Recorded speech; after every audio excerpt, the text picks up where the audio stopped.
I got hired March of 2001. 6 months later, 9/11 occurred, and by the end of the month of September of 2001, 1st of October, I was on the street. And those challenges then are a little bit different than what we see now. I mean, what I faced then was an industry that completely shut down. There was quite a bit of active hiring going on at the time at United and Delta and some of the larger network carriers.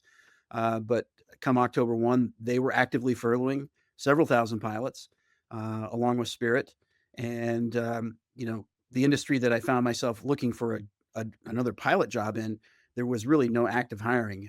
Effectively at the time I had 4,000 hours total time, was competitive in the market at that time. But by October 1, I found myself in a market where, if you had 10,000 hours, a master's degree and 3 shuttle landings, you were barely getting called for an interview by whoever was hiring for anything, from flying checks to 135 freight carriers.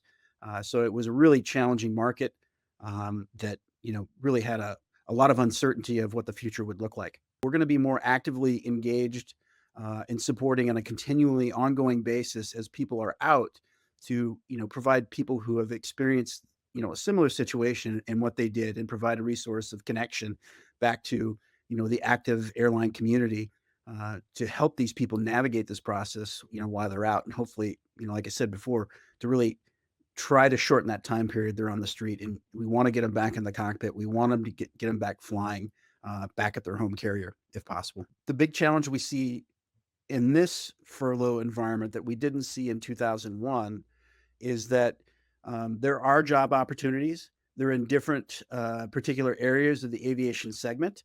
Um, but the old axiom is true. A pilot job is a good job to have. If you're out there on furlough, you're going to have to look at other areas that probably traditionally you would not want. And I'm not saying it would be a bad job, but you're going to have to look at other carriers who are actively hiring, as an opportunity that you probably normally would not have taken in a different environment. So that's the really big thing right now, is that, you know, getting a job, maybe if you come from a Spirit furloughee to, let's say, a fee for departure job, hey, it's a job. It pays a paycheck. It's keeping you in aviation. It's keeping you current and qualified.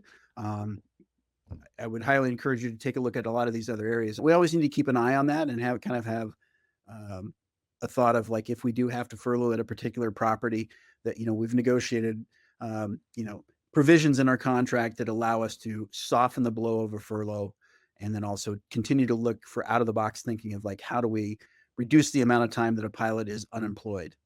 And I think that that's a good conversation to have all the time.